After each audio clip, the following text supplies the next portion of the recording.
Pinag-iingat ngayong Biyernes ng iba't ibang SB19 fan groups ang kanilang mga kabaro laban sa isang page na nagpapanggap bilang isang beauty product dahil ng mga manipulado at ginawan ng artificial intelligence sa mga patalastas na kunwari ay gumagamit si SB19 member Estel Ahero ng questionableng produkto. Base sa official advisory ng 18 official group na eksklusibong natanggap ng Mabuhay Radio News ngayong Biyernes ng hapon, mapapansin na hindi naman talaga boses ni Estel o pinilit gayahin ng artificial intelligence ang kanyang mannerisms upang mapaniwala ang mga tao na siya nga ay mas lalo pang gumwapo at kinakikiligan. Hinikayat na ng AOG ang mga 18 na i-mass report ang questionableng page at ipadala ang link nito sa legal team ng 1Z Entertainment upang malapatan ito ng kaukulang aksyon.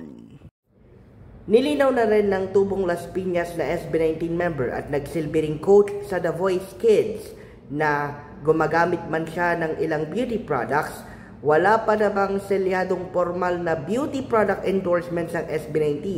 kung kaya't huwag basta-basta magpapaniwala sa mga naglalabasang produkto, mas lalo na yung mga ginawa ng artificial intelligence upang idawit ang mga celebrities para lamang makahatak ng mga mabibiktima. Para sa Mabuhay Radio News na walang takot, walang pinapaboran, ito ang Senbat sa Patrol No. 2, Steven Saraspe Perez.